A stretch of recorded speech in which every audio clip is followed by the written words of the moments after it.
events. 40% of you roughly ended up using the site.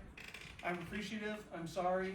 It seemed like a good idea at the time. It looks something like this. Now, why would I do this? Because in 2022, when I came as the volunteer coordinator, we took cash. We got about 10 orders a day. That was on the big day. 2023, we did cards, and we ended up getting about 30 orders a day.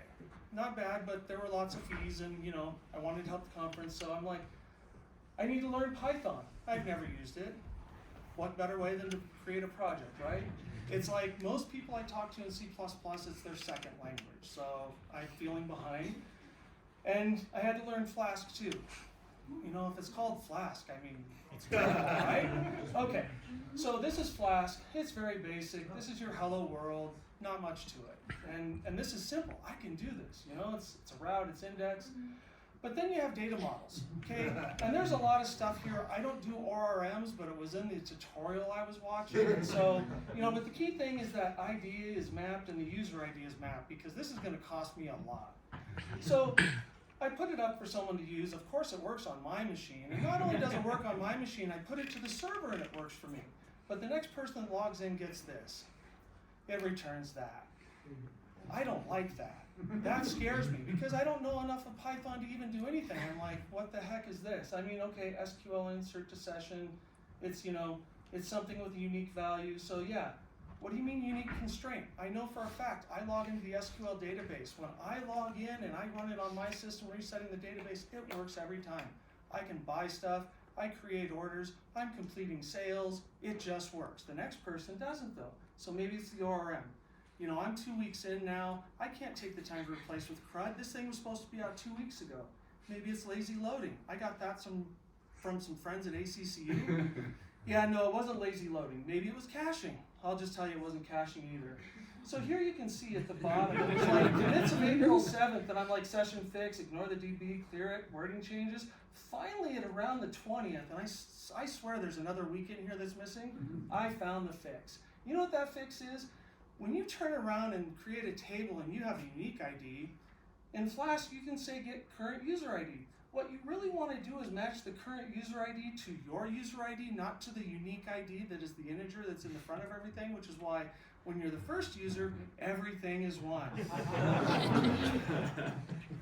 So my points. That's the first half of the talk. You don't want to code something solely on your own. Why? Because you run into all this stuff. And I've had lots of people say, well, it happens to everyone. Yeah, I've heard that before. So one spring afternoon in 2022, this was our first time here. And, Ezra over there has been a great volunteer all along. Amy happened to get a Hudson River trading shirt. She is a stealth volunteer that didn't realize she did it. Talk to Bob about that one. Here, you get Shay kind of, doing that cameo thing, which we kind of thought was funny. And there's a reason why that's funny later. In 2023, I got this picture. Bob doing dishes. Do you know why Bob's doing dishes? Because I failed to plan. And boy, did I ever. I'm surprised my wife is still here with me. Because, you actually need to ask people to show up for a session to help before breaks if you actually want them there. This year was so much better. Ezra, we have people helping to set up for the picnic. We had lots of people helping to take care of your breaks. I mean, there's a lot of time that goes into helping with the conference, and the volunteers have been absolutely fabulous. They have fun doing it, absolutely. And they worked really hard to help make sure that picnic went off without a hitch. I'm telling you, that's a lot of strength being used.